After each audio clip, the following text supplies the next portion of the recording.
So we're reading today from Bhagavad Gita, the Song of God, 5th chapter, Divine Communion through Genuine Renunciation. At that time Arjuna inquired of the Lord, "My dear Krishna, please give me more definitive instructions as to whether it is more beneficial for me to altogether leave the world of action or to take up the sacred path of divine service which you have so highly praised." Arjuna's beloved Lord thereupon replied, "It is no doubt true that both paths may lead in the end to freedom. But I tell you definitely that to act with the spirit of true devotion to the Supreme Person is by far the better course to adopt. True renunciates never crave for anything and are not repelled by anything. Above the dualities of worldly life, they certainly come to breathe the atmosphere of freedom. The truly learned assure us that only the less evolved see a fundamental distinction between pure contemplation of the divine phenomena and the practice of divine service itself. To follow either path faithfully will ultimately bring one to relish the sweet fruits of them both. What may be achieved through contemplation may also be attained by the sacred path of service, and thus one who has a clear vision will understand that what seems to be two paths is actually only one. However, no one who adopts the external garb of renunciate can hope to gain true joy without engagement in divine service. Those saints who become fully absorbed in such purifying service immediately gain communion with the Supreme Truth. Those who give themselves over entirely to the sacred path of service become established in pristine purity and easily defeat the force of sense desire. Loving all beings as if they were the very selves, they serve without any fear of adverse effects. Those who have understood the real truths of life take up the path of divine service, and they never consider themselves to be the final cause of their actions. Seeing, hearing, touching, smelling, eating, moving, sleeping, breathing, talking, giving, receiving, opening and shutting the eyes, they understand all of this to be the mechanical action of the senses in pursuit of their required objects. Just as the leaf of the lotus flower lying upon the pond remains untouched by water, so the soul who acts in a spirit of full surrender to the Supreme Person remains ever free from the taint of blame. The selfless physical, mental and intellectual efforts of those who serve me with devotion bring about their complete self-purification. Through dedication to non-fruitive divine service, the soul becomes whole and gains lasting peace. The greed of the selfish, on the other hand, is itself a prison. The body is like a grand house whose eyes, ears, nostrils, mouth, genitive and evacuative organs open out to the world like 9 gates. Those who are self-controlled and free from feverish tendencies towards selfish action live a happy life within this house, moving only as the divine plan moves them. The soul, as the house's occupant, can never claim to own the house or to act as the absolute dictator over all its operations, and should never imagine its full produce to be personal profit. It is, after all, by nature that all this goes on. The all-pervasive Supreme Person is never responsible for one's worldly actions, good or evil, but conditioned souls, illusioned by self-imposed darkness, cannot understand this clearly. However, upon the rising of the brilliant sun of perfect understanding, one receives the supreme revelation, and that darkness is at once naturally dissipated. Immortality and freedom come quickly to the faithful souls whose hearts have been cleansed of all insecurity by a fully determined and intelligent effort to seek the divine shelter. The hallmark of the truly wise is their gentleness and enlightenment, and especially their ability to see equally the high-born refined intellectuals and the low-born unclean beggars, as well as to love even the animals, seeing them all as dear to me. Those who can see with such equal vision are free even in this world, and they display the absolute flawlessness of their jewel-like pure consciousness.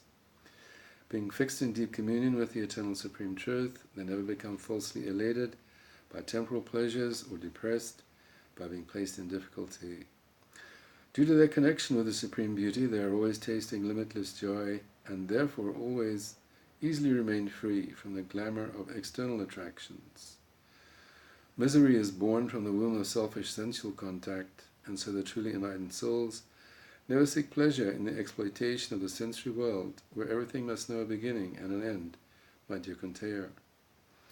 The only truly happy human beings in this world are those who have overcome the animalistic urges and the force of anger by the power of divine grace. They find their sacred homeland, the realm of supreme truth, beauty, peace, and goodness within their hearts, and their happiness, rejoicing, and illumination come from within. Those who culture a deep inner life totally reintegrate their personalities and begin to serve all life with love. Such souls enter easily the transcendental region which lies beyond all sufferings. Free from the force of sense desire and its companion anger, the divine servants who have mastered the truth of conscious life enter that sacred abode of perfect consciousness very quickly. Those who wish to envision this realm of transcendental bliss within should detach themselves from the stage-set world and concentrate on balancing the life airs and penetrating the spirit center, which is situated just above the nose between the eyebrows. Such practice will bring calm to the senses, the mind and the intellect, and empower one to cast off selfish desires, unfounded fears, and self-destructive anger. Those who succeed in this are certain to taste full freedom. I am the proper beneficiary of all the sacred acts of sacrifice, and it is I whom people hope to please through penance. It is I alone who am the true Lord of all the galaxies and the King of Kings. I truly am the ever-well-wishing friend of every soul. It is only by such understanding that a person can become whole, and that the world can attain peace.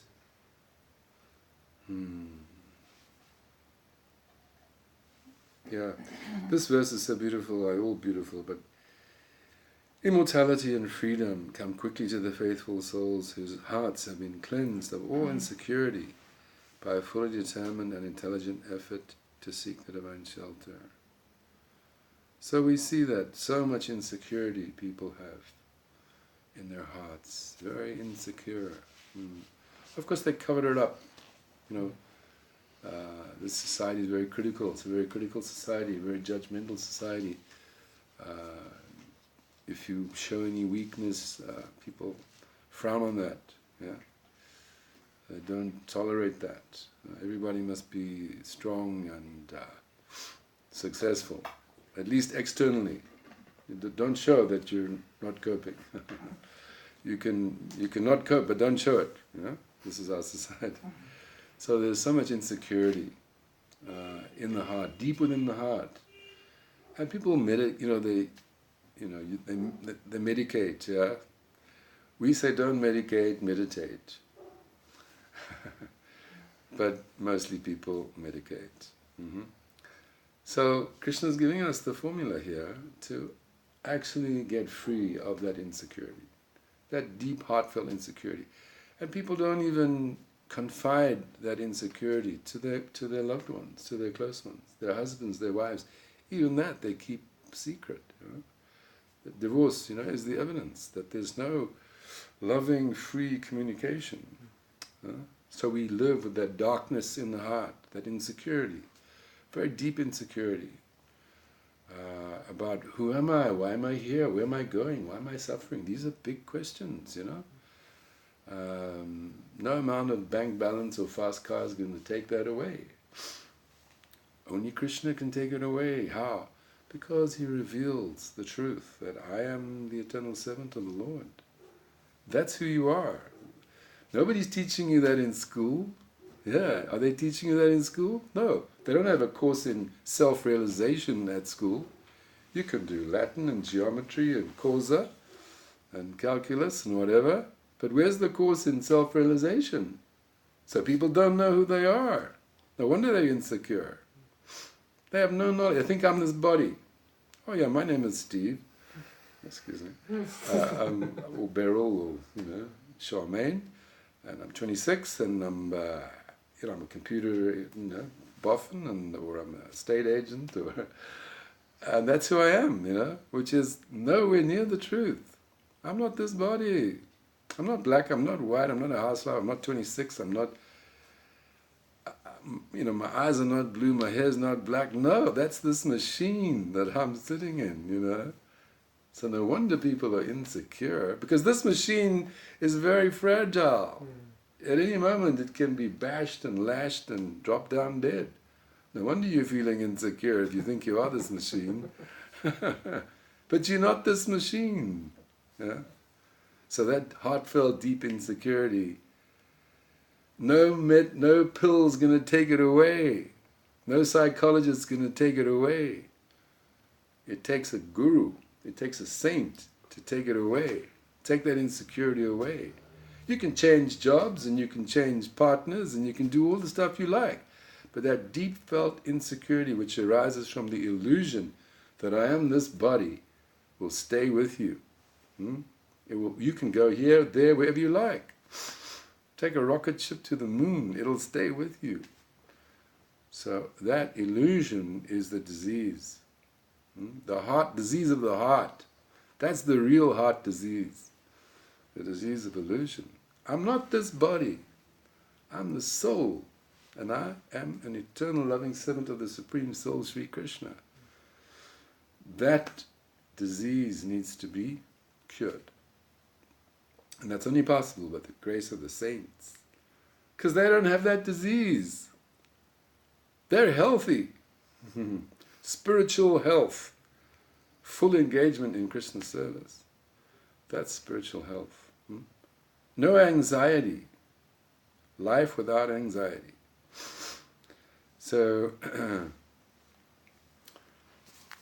and how do we get cured? We have to approach the spiritual doctor. Not any doctor, any psychologist, any mundane personality. We need to go to the soul doctor. I got to go and see my soul doctor. Guru. Guru. Guru means he takes you from darkness to the light. Wow. And he doesn't charge. How about that? All he wants is your heart. Your whole heart. And he'll give that heart to Krishna, to Radha and Krishna. That he wants. Full surrender. Atmanivedanam. The 18th chapter of Bhagavad Gita. Enlightenment through self-surrender. There's no other way to enlightenment except self-surrender. And that self-surrender has to be Atmanivedanam, complete, full. Like that. So that is a transformation of the heart. Softening and transformation of the heart. So that's the journey we're on. How about that? We're on that journey. Isn't that amazing? That's high. That's really high stuff, isn't it? Wow, that's high. And we're on that path. We know who Krishna is. Supreme Divine Person. And how to have sambandha. Sambandha means relationship. This world is full of relationships, but they're so imperfect. But relationship with Krishna, sambandha, how do I cultivate that? Just like sometimes they would ask Prabhupada, our Gurudev, they say, Prabhupada, can you show me God? They ask Prabhupada like that. And he replies, he says, have you got the eyes to see God? Have you got the eyes to see God? With these material eyes, we can't even see this material world perfectly. Never mind spirit. Just now, because the sun's not shining, I can't see the stars. But the stars are there in the sky. Just see, my eyes are not perfect. They depend on there being sunlight. So these eyes, these ears, these senses, this mind, imperfect. Imperfect. How can they see spirit? They can't even see and hear this world perfectly. Just like dogs. They can hear sounds we can't hear.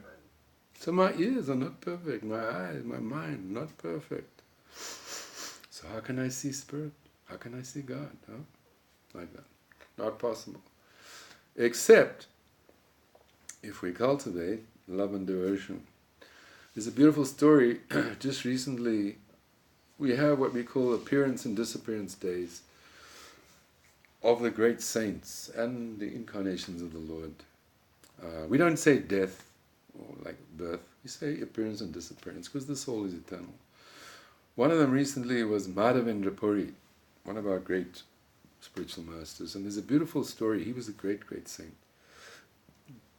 He took a vow, actually, that he would never ask for food. If food came, he would eat, otherwise he wouldn't eat. So much faith he had, like that. And so much nectar he was enjoying in his relationship with Krishna. It's a very high thing. But anyway, one time he went to a temple in a place called Remuna. And there was a deity there called Gopinath. Gopinath. Gopinath means the Lord of the Gopis, your favorite song. Gopinath was the deity there. So he danced very ecstatically to see the Lord. We should understand that the Lord is spiritual, pure spirit. We have not got the eyes to see spirit. Therefore, the Lord comes in a way that we can see. So he'll come in the form of a picture, or a wooden statue, or a marble statue. Wood. We can see wood, we can see paint, because our material eyes can see that. So he'll come in that way. But that doesn't mean he's wood or paint. No, he's the Lord. He's the Lord. But he comes in that way so that we can serve him. I can offer him incense, flowers, food. Yeah? I can see Krishna there on the altar. But he's not a statue. He's not a piece of wood. He's Krishna. My eyes are not yet seeing that he's Krishna, but he's Krishna. The Guru tells me he's Krishna. So, because I'm a student, I follow the instruction of my Guru, and he says, that's Krishna in the temple. Go and serve him. Cultivate relationship with him. Offer him incense, flowers, dance for him. Sing for him. That will cultivate relationship. You go serve. That's Krishna. So, this Madhavendra Puri was in the temple, and then he heard from one of the, what they call the pujaris, who's serving the deity, the Lord, that in the evening, every evening they give this deity a special offering called Amrita Keli. It's a milk preparation that's thick and very beautiful, very tasty. They give him 12 pots every evening, you see, offering to the deity. So when Madhavendra Puri heard this, he thought in his mind to himself, he thought, I wish I could get a taste of that Amrita Keli, that milk preparation, so that I could offer to my own deity, Gopal. But then he felt ashamed. I shouldn't be thinking about tasting the offering to the Lord. He felt very ashamed. So he left the temple and he went to the vacant marketplace. He felt very ashamed. Meantime, the priest had a vision, had a dream. And in that dream, Gopinath, the Lord, deity, says to him, to the priest, he said, one of those 12 pots of Amrita Keli, the milk preparation, I hid. I put one side. You didn't see. Because what we do is we offer to the Lord. Then when he's eaten, we go and take. And then it's called prasadam and we distribute. Of course, the Lord eats with his eyes. So it's all there. But he ate. It's become spirit now. It's become prasadam. It's become the Lord's mercy. But it's all there. But he eats with his eyes. So this deity, Gopinath, because he's the Lord in everyone's heart, he knew what Madhavendra was thinking, that he wanted to taste some of this Amrita Keli. So he said, I took one of those pots and I hid them aside, and you didn't notice that. He tells the priest in the dream, I want you to go take that pot and take it to my devotee, Madhavendra Puri, who's sitting in the marketplace because he's feeling ashamed. I want you to go take it. So the priest wakes up, my Lord, what is this? He goes into the altar and he finds the pot there. He finds the pot. Amazing. Yeah. You see? So that deity is alive. He's aware, he's fully conscious. Yeah? He's in your heart. He's not a piece of stone or wood. And there are many, many stories like that. Like that. So these are the things we can learn from the gurus.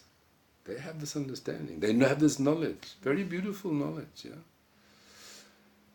That this is not wood or stone. This is Krishna. You haven't got the eyes yet to see. You can't talk. Prabhupada says, in the advanced stage, you can go and sit and talk to the deity. Have a conversation. With Krishna on the altar, you can talk.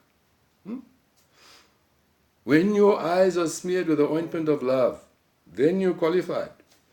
Premanjana charita bhakti vilochanena Santa Sadeva Hridayeshu Balokyanti. That's the qualification. That you only have one desire in your heart. I want to please Krishna. I don't have any other desire. Can you imagine that? To be freed of every single other desire. I don't want to taste this. I don't want to enjoy that. I don't have any other desire. I have one desire. What is that? I want to make Krishna happy. I love Krishna. When you have that pure heart, then you can talk to the deity. You can see this is Krishna. 24/7, Prabhupada says. It's not that you see Krishna and then you don't see Krishna. No. When you've got Premanjana, when that pure love, that ointment covers your eyes, you see Krishna 24/7. Alive, the living Lord, huh? Not a dead stone. So that's where we're going, to get that heart, that purified heart. Isn't it? It's like the example was given with water. Water in its pure state, very nice, very tasty, but it can become contaminated. Same with our consciousness. Our original pure consciousness is Krishna consciousness, God consciousness. But somehow or other, our consciousness has become polluted. Polluted means impure. Impure. Impure means it's become dirty. What are those dirty things? Anarthas, unwanted thoughts and desires. Lust, anger, greed, jealousy, so many envy. Those are not the real desires of the heart. Those are anarthas, unwanted, impurities. And because of those impurities, we cannot see Krishna. Like that. Isn't that amazing? There's a wonderful story also in the Krishna book, that Jambavan, he was the king of the gorillas, yeah? Am I right? Jambavan. Anyway, Jambavan. I'll just briefly, part of the story, but because of his anger, even though Krishna came to him, he couldn't see it was Krishna. So the anger, all of these unwanted desires and feelings, they cover our vision like that. There's another story of Hanuman. Some of you know that Lord Ramachandra is an incarnation of Krishna, and his eternal consort is Sita, Ram. And this demon, 10-headed demon called Ravan, he kidnapped Sita, and he took her to his kingdom Lanka, Ceylon. And he put her in a garden called Ashok. Beautiful, beautiful garden. Ashok means no lamentation. No lamentation. Just like there's a verse in the Bhagavad Gita. Brahmabhuta prasannatma na shochati na kangshati samasaveshu bhuteshu madbhakte labate param. Having realized one's identity in relationship to the Supreme Truth, one naturally becomes fully self-satisfied and blissful. Never hankering for anything, never grieving for anything. One begins to see all living beings with love, and in this way one gradually attains the platform of unalloyed devotional love for me, Krishna says. So, na shochati, na kangshati. No hankering, no lamentation. Shocha. So this garden was called Ashok, no lamentation. But when Hanuman came there, he was so angry that Ravan had kidnapped Sita, his Lord's consort. His eyes were red with anger. So the example is given. He couldn't see that beautiful garden. He couldn't see the variety yet because of his anger, like that. So this is the process, is that by hearing the holy name, which is Krishna himself, by reading the Bhagavad Gita, the Bhakti scriptures, which is Krishna himself, by taking prasadam, food offered to Krishna, which is Krishna himself, by serving the pure devotees of Krishna, by inquiring from them what is happening, we're being purified. Purified means that your unwanted desires are going away. I don't feel them anymore. Yeah, just like we all experience. I used to eat meat. I used to smoke cigarettes. Yeah, I did. Now, you put a piece of meat or a cigarette near me, I'll get sick. Yeah. So what's happened? That desire has gone completely. It's not going to come back. It's uprooted. Krishna himself says like that Shinvatam Swakata Krishna Punya Shravana Kirtana Ridyanta Abhadrani Vidyantasuritam. Krishna says that I am the super soul in the heart of the pure devotee, and I'm the benefactor, and I cleanse the heart of all inauspicious material desires for those who have developed the urge to hear my narrations, which in themselves are virtuous when heard and chanted. So, if we develop some little bit desire to hear about Krishna, hear Bhagavad Gita, Krishna book, hear some great sadhus speak about Krishna, that desire is very powerful. It has a very powerful benefit. What is the benefit? Krishna says, if you develop that desire, what will he do? He's in your heart. Yeah? He's not sitting idle. He wants to help the devotee. How does he help? Cleanse the heart of all the inauspicious material desires. Material desires are inauspicious. They don't bring anything good. They bring trouble, isn't it? We know that. But we're addicted. So how are we going to get free of the addiction? Only Krishna. Krishna says, I'll cleanse your heart like that. And then we're free. Otherwise we're not free. When you're forced to do something, you're a slave. My tongue demands this. Yeah? Does that mean you're free? No. I'm a slave. I'm a slave of my tongue. Yeah. Give me a T-bone steak. I'm a slave of my tongue. You're not free. Where's the question of freedom? As long as you're a slave of your tongue, are you free? No, your tongue says, give me, and I have to give. I'm a servant, I'm a slave. So there's no freedom. But when you're free of that desire, and your natural desire wakes up, what is that? To serve Krishna, not serve my senses. When that happens, you're free. You're free. Yeah? So this is a very powerful philosophy, very, very powerful. And it's worth working for. Every day we have to work at it. Yeah, we go to bed, we wake up. It's time to hear about Krishna. It's time to serve Krishna. We don't always have that desire. Let me sleep another 3-4 hours, rather than serve Krishna. Let me just go and eat myself into a coma, rather than serve Krishna. Because these are the unwanted desires that have been around a long time. So it takes a little while. They give that example. It's like if you switch the fan off. It's off now, but it spins still, the blade, Yeah. So we take the Krishna consciousness, we surrender to the Guru. Our material life is over, actually. But the fan's still spinning a little bit. So it's going to require patience, enthusiasm, like that. And the association of other devotees, very, very important. Because they know the journey very well. They know the pitfalls, they know the challenges. And they're very kind-hearted. So they help. They're compassionate. When they see a brother or a sister struggling on the path, put a hand out there. Let me help my brother, let me help my sister. I love you. Let me help you. That's where they're coming from. So they're very, very special souls. So we need to want to have their association. If we don't want that association, we should pray to want it.